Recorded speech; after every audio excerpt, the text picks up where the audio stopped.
자, 외대부고입니다. 용인 한국어 외국어 대학 부서울고등학교 용인 외대부고입니다. 창의성, 자율성, 인성을 겸비한 세계 시민의 육성, 이것이 이제 이 학교의 건학 이념이 되죠. 여기서 이제 자율성이라고 하는 것을 굉장히 중요하는 학교고, 객관적으로 평가가 가능한지 영역이 굉장히 중요하며, 전국에서도 인정받는 1티어 학교로 군림하고 있는 상황이죠. 희망자도 당연히 많고요. 굉장히 압도적인 실적을 가지고 학생들이 많이 들어가고 싶어하는 학교입니다. 일단 용인외대부고를 들어가기 위해서 자기소개서는 어떤 거 양식으로 써야 되는지를 좀 보도록 하면요. 우선 지원 동기, 왜 들어가고 싶은지, 건학 이념과 연계한 지원 동기, 그리고 중학교 때 자신의 활동, 이게 자기주도적인 활동이죠. 중학교 때 학습 계획을 수립하고 그것을 수행하면서 배우고 느낀 점이라고 이야기할 수 있고요. 진로계획, 이건 입학 후 활동계획과 같은 거예요. 입학 후 활동계획과 진로계획, 그리고 자신의 인성 합쳐서 1,500자로 구성이 되어 있습니다. 근데 이제 용인외대부고에서 제출을 하라고 이렇게 해서 양식을 주는 거 위에는 이렇게 이제 양식들이 나와 있어요. 이렇게 쓰라고. 근데 설명회를 들어보면, 그리고 용인외대부고 합격생들을 보면 이 양식에 딱딱딱딱 맞춰서 합격하는 케이스라기보다는 어떤 게 제일 중요하고 중시되느냐에 따라서 자기소개서가 글자 수가 자율적으로 조절이 되어야 해요. 예를 들어 중학교 때 활동, 즉 자기주도 학습을 어필할 수 있는 것이 메인이 되고요. 입학 후 활동 계획은 미래지향적인 개념이다 보니까 내가 어떤 대학교를 들어가서 어디에 입사를 해가지고 내가 어떤 식으로 일을 해서 무슨 실적을 낼 거야. 이렇게까지는 너무 미래로 간 것이니까 근거가 없는 형태의 말이 되어버려요. 또한 마찬가지로 인성 부분 같은 경우도 나 정말 착해요. 나 봉사시간 되게 많아요. 이런 식으로 작성되는 일반적인 형태의 인성 요소와는 조금 다른 부분이 있습니다. 뒤에서 한 번 더 말씀드릴 거고요. 교과 성적 반영은 국영수사과 A, 2학년 1학기 때부터 3학년 2학기까지 전부 다 A를 기본적으로 요구를 합니다. 정확히 말하자면 요구한다는 표현은 그 학교에서 한 적이 없지만 제가 보기에는 그냥 요구한다고 느껴질 수밖에 없어요. 지난 경쟁률을 제가 이제 살펴보면서 말씀드리겠지만 지난 2년간 지역 단위 경쟁률이 1.96대 1, 1.96대 1이 세팅된 이유는 2대 1이 넘는 순간부터는 서류에서 B가 있는 친구들이 탈락하기 때문이에요. 전국 단위 경쟁자들은 말할 것도 없고요. 이미 2대 1을 넘어 있기 때문에. 그래서 국영수사과에서 B가 있는데 합격한 케이스가 주변에 있어요 라고 어머님들이 이야기하실 때 제가 꼭 한 번씩 확인하는 건 이 학생이 혹시 사회통합 전형은 아니었는지 라고 꼭 여쭤보는 편이에요. 왜냐하면 사회통합 전형은 서류에서 성적이 아예 안 들어가거든요.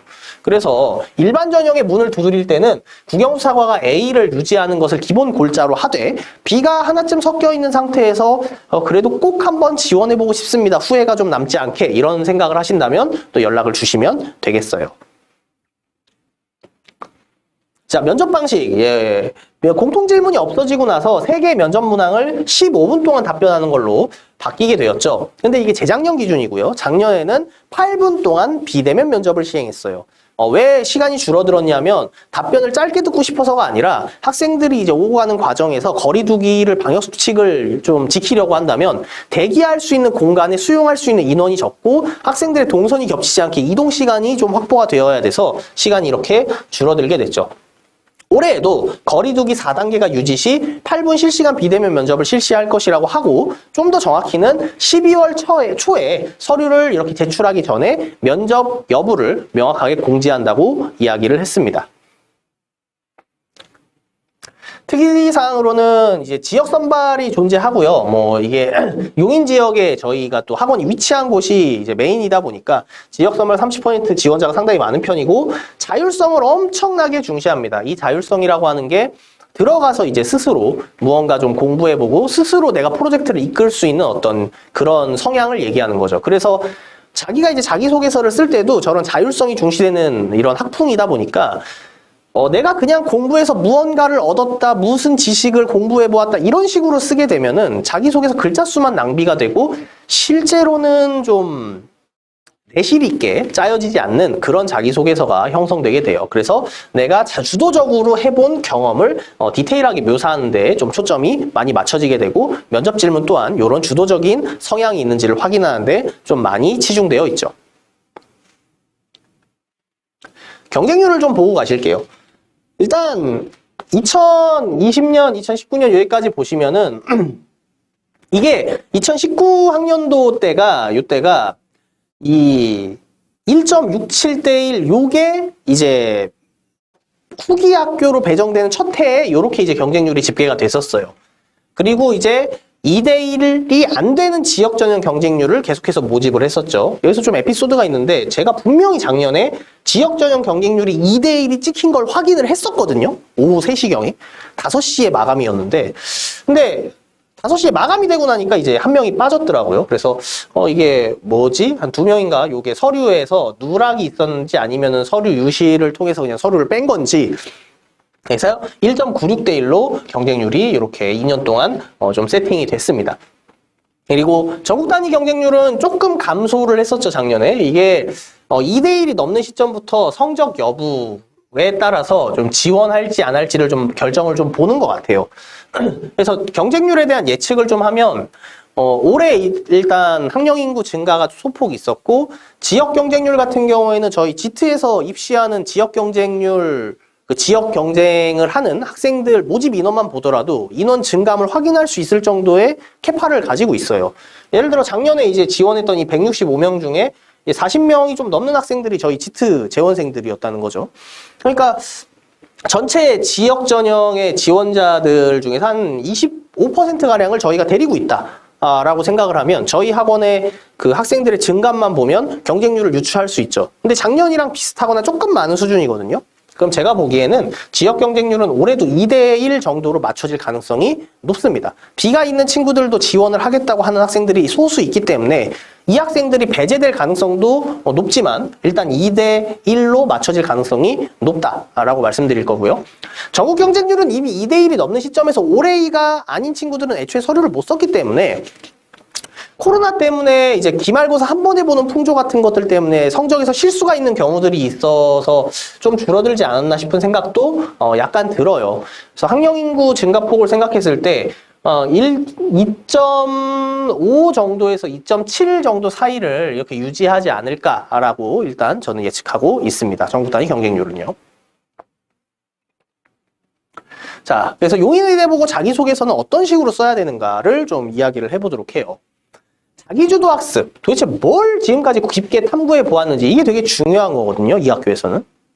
일단 왜 들어오고 싶은지랑 들어와서 뭐 할 거지가 엄청나게 중요하다고는 생각하지 않습니다. 특히 이제 왜 들어오고 싶니 부분에서 외대부고에 들어가고 싶은 이유가 동아리 때문이다. 이렇게 이제 자기소개서에 정말 많은 학생들이 써요. 이런 동아리에 들어가서 내가 이런 활동을 하고 싶다. 즉 Y와 how가 들어가서 어떻게 내 꿈을 발휘할 것인지가 거의 일치화되어 있거든요, 학생들이. 그래서 이러한 것들에 초점을 맞추기보다 지금까지 무엇을 해보았는지가 자기소개서의 메인이 되게 됩니다.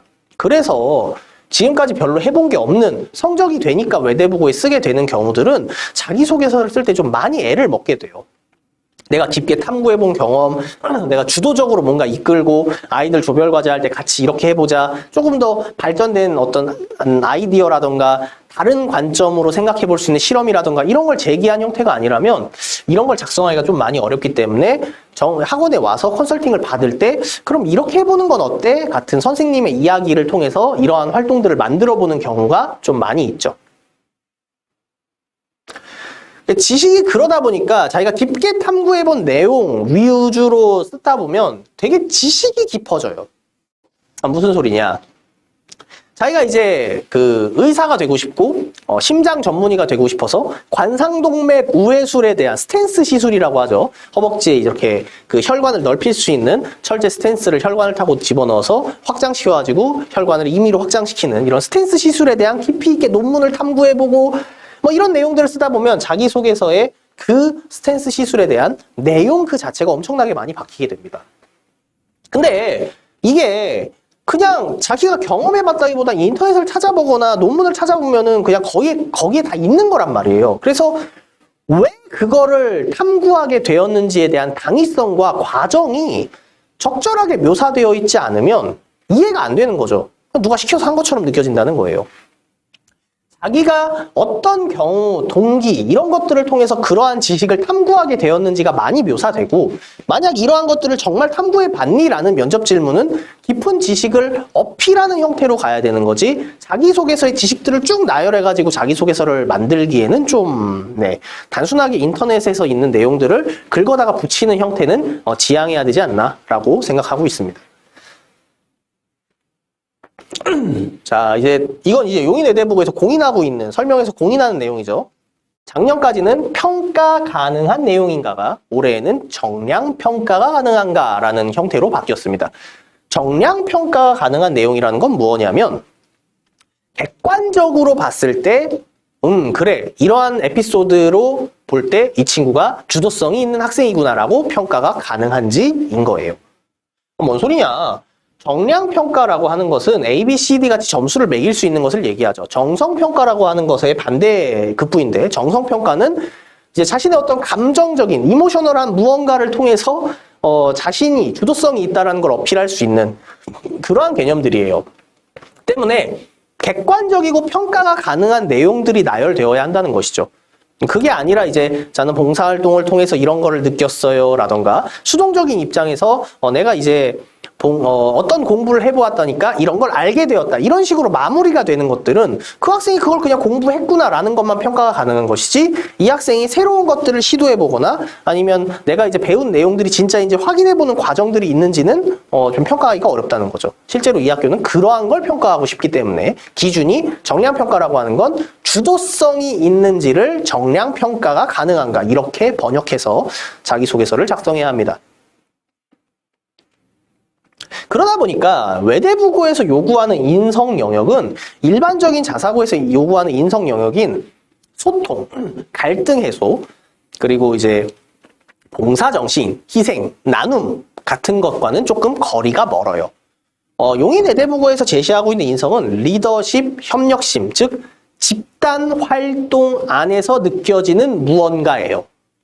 원래 인성이라고 하는 것은 타인과 나 사이의 관계에서 형성되는 개념이기 때문에 당연히 최소한 등장인물이 2명은 있어야 되겠지만 많은 친구들이 이제 멘토 멘티 같은 활동을 쓰면서 내가 이 친구를 도와주면서 지식을 나누는 것들에 대해서 기쁨을 느꼈다라던가 이런 표현들로서 많이 이야기를 하고 있는데 외대부고에서 제시하고 있는 인성은 자기가 주도적으로 집단 활동 안에서 여러 가지 활동들을 고민해보고 그러해서 자신의 의견을 내세워보고 또 남의 의견을 경청해서 그것을 좀 적절하게 바꿔보고 실험을 해보고 해봤던 경험이라는 거죠. 그래서 나는 많이 착해요. 나는 봉사활동 많이 해봤어요. 나는 리더십이 있어요. 난 임원활동하면서 갈등을 해소해봤어요. 같은 것은 평가가 가능한 내용이 아니라고 얘기하는 거죠. 때문에 외대부고는 여기서 말하는 자기주도 학습이라는 것과 이 인성이라는 것의 경계가 굉장히 모호한 학교라고 저는 생각해요. 왜냐하면 자기주도 학습을 쓸 때도 조별 활동이나 과제를 이끌어본 경험 같은 것들이 들어가게 되면 그 안에서 충분히 인성 요소인 협력심과 리더십을 어필할 수 있기 때문이죠. 만약 이 자기주도 학습이 나 홀로 무언가 실험을 해보면서 이게 잘 안 돼가지고 이게 왜 그랬지라고 해서 뭐 실험에 대한 어떤 그 통제변인들을 바꿔보고 이러한 경험들이라고 한다면 혼자 해보니까 이런 것들을 어필하기가 쉽지가 않겠지만 학교에서 수행평가나 조별과제를 해본 경험이 있다면 이런 것들은 그 안에서 어필을 해야 한다고 저는 보는 거죠.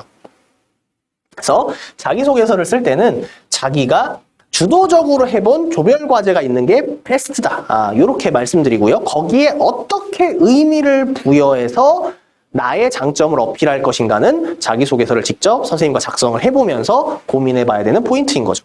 만약 이러한 경험이 없다면 남아있는 기간 동안이라도 그러한 경험을 할 수 있게끔 지도하고 해야 되겠죠. 그래서 창의성, 자율성, 인성인데 여기서 말하는 창의성은 집단지성이라고 하는 개념이죠. 다 같이 무언가를 하면서 더 나은 방향으로 나아가 본 경험이라고 생각하시면 될 거고요. 자율성은 끊임없이 얘기하고 있죠. 스스로 누군가가 무언가를 했으니까 그걸 그냥 받아들이는 게 아니라 스스로 의견을 제시해보고 고민해보고 실제로 활동해본 그러한 경험들. 인성은 아까 위에서 얘기했듯이 협력심과 리더십 이러한 것들을 겸비한 세계 시민 양성인데 작년 설명회를 이제 제가 듣고 작년에 이제 이렇게 입시 설명회를 할 때는 이 세계 시민이 그 전 세계적으로 일어나는 여러 가지 문제점들을 나의 일로서 인식하고 그것을 해결하기 위해서 노력하는 글로벌 리더로서의 어떤 자질이라고 생각을 했고, 그러한 것들이 자기소개서에 좀 많이 어필되어야 되지 않을까라고 생각을 했어요. 올해 설명회를 제가 들었을 때는 이 외대부고에서 말하는 세계시민 육성이라고 하는 포인트가 본교 외대부고에서 2학년 때까지는 제2외국어, 스페인어라던가 영어를 기반으로 하는 이런 여러 가지 외국어들을 해야 한다라는 당위성을 나타내기 위해서 표현한 것처럼 느껴졌어요. 그래서 세계시민 의식을 전 세계에 일어나는 문제점으로 좀 자기의 진로 영역이나 공부한 내용을 확장시키는 시도들은 여전히 할 거지만 그걸 꼭 집어넣어야 된다라는 스탠스에선 제가 한 발 물러서기로 했어요. 이 학교에서 정말 전 세계적으로 일어나는 글로벌한 문제점에 대한 문제 제기와 그것을 해결할 수 있는 방법에 대한 고민을 하는 인재를 뽑고 싶은가라는 부분은 앞부분보다는 좀 중요도가 낮다라고 판단을 하고 있습니다. 근데 여전히 시도할 수 있는 에피소드가 있다면 시도를 하되 억지로 넣지는 않겠다는 거죠. 자기소개서를 쓸 때. 네, 그래서 이러한 부분들 만약 이제 자기가 좀 국제 트랙으로 가려고 한다면 이 부분이 좀 많이 어필되어야 할 거라고 저는 생각하고 있어요. 그래서 인성은 평가가 난 내용이 아니라는 것 다시 한번 말씀드립니다. 인성여행 쓸 때 진짜 많이 실수하거든요. 자기소개서 첨삭을 어떤 식으로 하느냐를 보시면 너무 내용이 빼곡해가지고 잘 안 보이실 수 있는데 일단 이게 작년에 자기소개서에서 3D 프린팅을 통한 어떤 그 꿈을 가지고 있었던 3D 프린팅을 통해 장기 기증을 좀 이렇게 찍어낼 수 있게끔 해줄 수 있으면 좋겠다라는 생각을 가지고 있는 학생의 자기소개서였고요. 이러한 것들을 첨삭을 할 때 아이들이 제가 이제 끊임없이 발문을 해요. 질문을 던져요. 예를 들어 여기 보면 미래 상업 시장의 구조를 바꿀 수 있는 기술이라고 생각했다. 3D 프린트가 라고 얘기하면 미래 상업 시장의 구조를 바꿀 수 있는 기술이라고 왜 그렇게 생각했는데? 라고 미리 이제 질문을 준비하고 있는 거죠. 면접 질문이 아니라 자기소개서 첨삭할 때부터 그런 일이 일어나는 거예요. 지금은 그럼 이제 아이가 답변하는 거죠. 소비자랑 생산자의 구별이 이렇게 좀 구별되어 있는데 앞으로는 3D 프린트가 발전되게 되면 생산자랑 소비자의 경계가 되게 모호해질 거잖아요. 라고 이렇게 얘기를 하는 거죠. 그러면 이제 그럼 미래 산업시장의 구조는 어떤 구조일 거라고 생각하나요? 라던가 그럼 아이가 또 이제 유통이 점점 간략해지면서 자신이 원하는 물건을 만드는 직종이 새롭게 생길 것 같아요. 라고 이렇게 답변을 하면 유통이 변화하면 현재 유통업자들이 그러면 직장을 잃게 되지 않을까요? 라고 얘기했을 때 우리 아이는 식자재 같은 거는 3D 프린트로 이렇게 나올 수 없으니까 그러한 부분에서 유통업계가 축소는 되겠지만 일자리를 완전히 잃거나 하진 않을 것 같아요. 라는 뭐 이런 류의 답변들이 계속 오고 가면서 자기소개서가 발전하게 되는 거죠.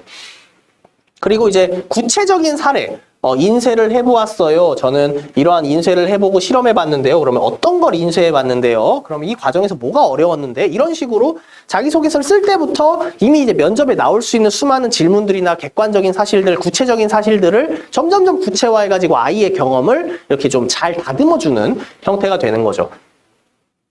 그래서 여기서 또 이제 깊은 지식들 같은 경우도 본인이 의학 분야에 흥미를 가지고 있어서 정보를 찾아보게 되었고 이 과정에서 장기의 이상이 있어서 이식을 기다리는 많은 사람들에게 이렇게 선천적인 결함이 있는 사람들에게 장기 기증을 할 수 있다면 그럼 여기서 이제 현재 기술이 발전이 어디까지 되어 있고 그 발전된 기술에서 무엇이 개선되어야 되는지 같은 것들을 조사를 시키는 거죠. 아이가 스스로 조사해 오면 너무나 이쁜 거고요.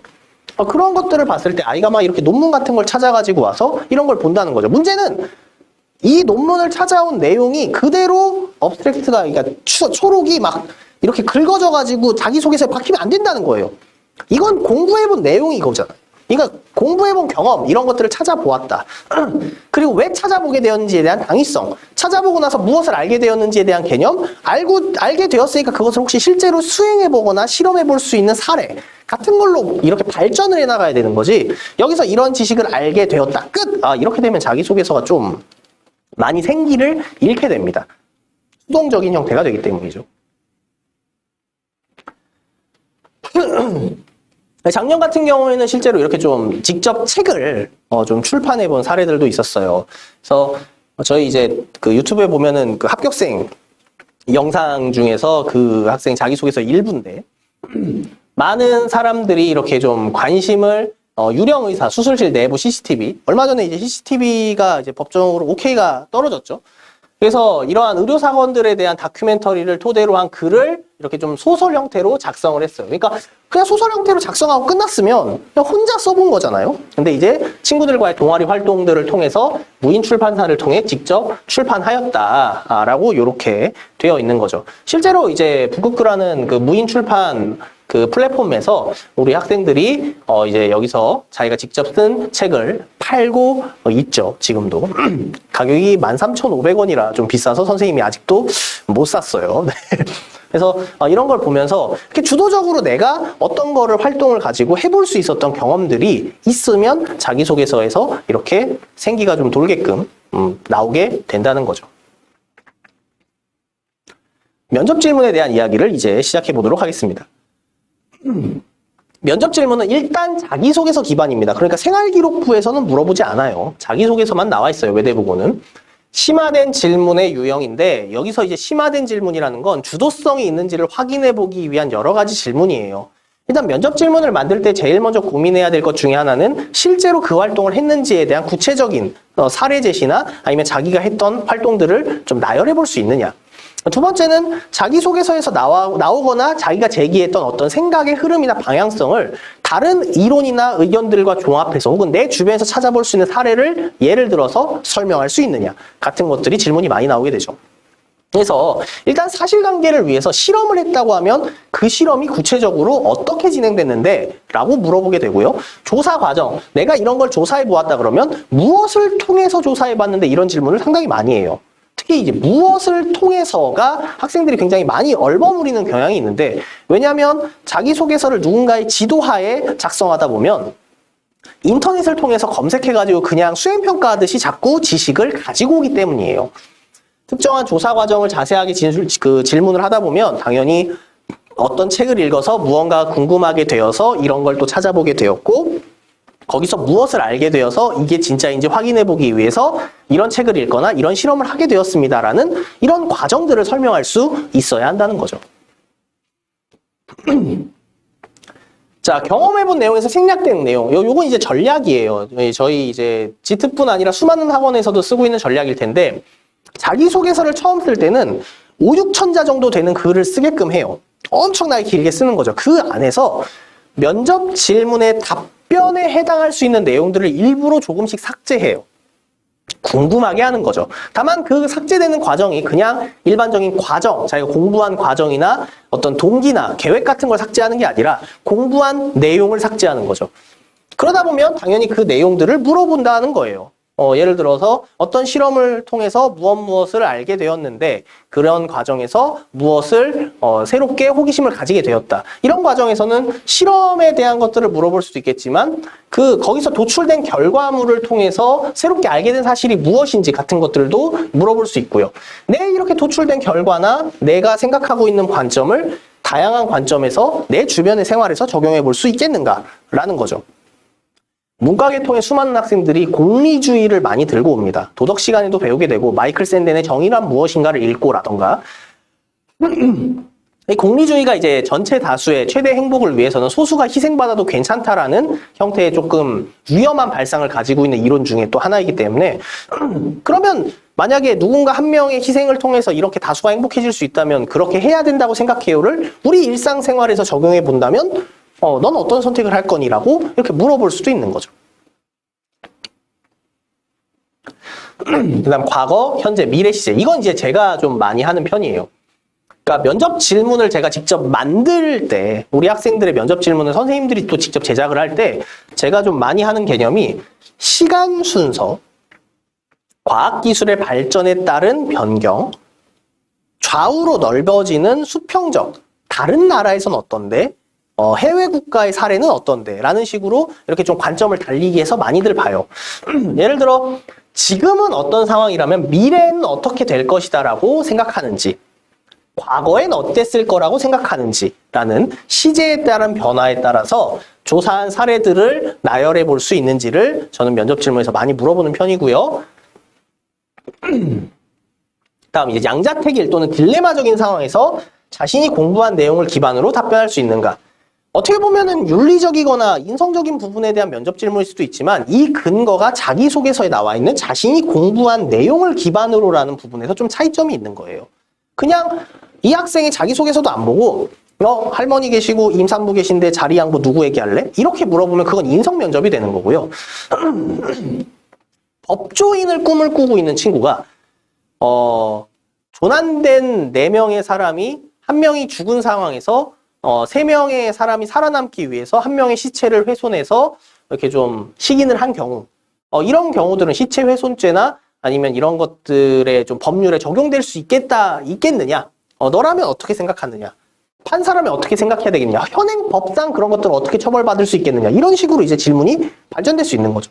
이건 본인이 법조인이라는 꿈을 가지고 있기 때문에 그런 질문을 할 수 있는 거지. 그냥 나는 그냥 코딩해가지고 인공지능 그 고학자가 될 거예요. 그러면은 갑자기 이제 그 조난당한 이야기가 갑자기 나올 수는 없다는 거죠. 반대로 이제 코딩이나 인공지능을 관련해가지고 공부했던 친구는 미래 인공지능이 열심히 좀 발전된 상황이라고 한다면 자율주행 자동차에 의해서 사고가 났을 때 그 책임은 누구에게 있다고 생각하니? 같은 것들은 당연히 물어볼 수 있다라는 거죠. 그래서 자기소개서 기반으로 여러 가지 형태의 질문들이 출제가 될 수 있고 이런 것들은 다양한 관점에서 좀 연습이 필요한 개념이 되죠. 외대부고에서는 면접 질문을 학생들에게 공개하지 않게끔 말하고 있습니다. 그래서 외대부고에서 면접을 보고 온 학생들이 실제로 학원의 면접 질문을 가져다 주더라도 저희 학원에서는 누구에 의해서 무슨 면접 질문이 나왔는지를 외부에 오픈하고 있지 않습니다. 다만 저희가 이제 경향성은 확보할 수 있죠. 어떤 면접 질문이 나왔구나. 그래서 그걸 기반으로 매년 새롭게 면접 질문을 학생들의 맞춤식으로 매번 개발하고 있어요. 그래서 작년에 이제 제가 출제했고 다른 선생님들이 출제했던 몇 가지 질문들을 이야기를 해보면 이제 스포츠 캐스터를 꿈을 꿨던 친구입니다. 해외에서 인기 있는 스포츠가 국내로 들어왔으나 인기가 저조한 경우 인기 있는 국가의 해설 방식을 배워서 진행하는 것이 인기를 확보하는 데 도움이 될지를 자 여기까지는 이제 자기소개서에 어느 정도 있는 내용일 거예요. 해외에서 들어온 스포츠와 그 국가의 해설 방법을 근거로 사례를 들어 설명해 보세요. 그러니까 이제 네가 자기소개서에 그렇게 얘기를 했으니까 그러한 사례를 혹시 들어볼 수 있겠니? 라는 질문이 당연히 나오게 되는 거고요. 또한 국내 스포츠가 해외에서 인기를 얻고 있는 사례를 알고 있다면 말해보고 이유를 설명해 보세요. 라고 본인의 생각을 이렇게 물어볼 수 있는 거죠. 또 이쪽은 이제 유명한 딜레마 문제 중에 하나죠. 테세우스의 배, 철학적 질문인데 테세우스의 배가 나무 판자가 낡았다 보니까 이제 하나씩 새 나무 판자로 이렇게 갈아 끼다 보니까 뼈대부터 끝까지 옛날 테세우스의 배에 속해 있는 것들은 아무것도 없다가 되어버렸죠. 대표적으로 지금 우리나라의 숭례문 같은 경우도 비슷한 사례로 들 수가 있겠죠. 인공장기로 인해 교체된 인간의 공통점. 그러니까 우리의 신체 일부, 팔을 인공팔로 대체했다고 사람이 아니다라고 말하는 건 좀 무리일 거예요. 다리도 마찬가지고 의족도 마찬가지겠죠. 의안이나 아니면은 인공 피부까지도 괜찮지 않을까요? 근데 예를 들어 이제 척추, 골반, 인체의 80%를 전부 다 이제 기계나 아니면은 인공장기로 대체했으면 그 사람은 여전히 인간인가? 인간이라고 할 수 있겠죠. 그럼 과연 어디까지가 정체성이 어디에 초점을 맞추어야 하는지 토론 과정에서 토론을 했다는 거죠. 의견에는 어떤 의견이 있었는지를 말해보라. 경험과 이런 이야기를 또 물어볼 수 있는 형태고요. 여기 PTSD의 치료 방법은 어떤 방법이 있는지를 말해보고 트라우마의 차이점에 대해서 말해보세요. 또한 우리나라는 대규모 전쟁을 겪으면서 PTSD를 단체로 겪었던 노년층이 있을 텐데 6.25와 베트남전 등을 얘기하는 거죠. 이러한 노년층은 자신이 PTSD라는 사실을 자각하지 못한 채로 살아가고 있지 않겠는가? 이러한 문제에 대해서 어떤 식으로 우리나라가 해결해야 될지 지원자의 생각을 말해보라. 즉 구체적으로 아예 이건 좀 사례를 제시했죠. 이러한 사례가 있는데 너의 생각은 어떠니? 라고 이렇게 물어보는 케이스인 거죠.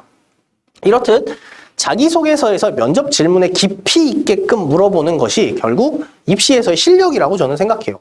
이렇게 좀 깊이 있는 주제에 대해서 미리 선생님들이 찾아보고 찾아보는 걸 기반으로 어떤 답변이 나올지를 예측해보고 추가 질문을 던지고 하면서 학생들이 답변하는 방식들이 점점 발전하게 되는 것이죠.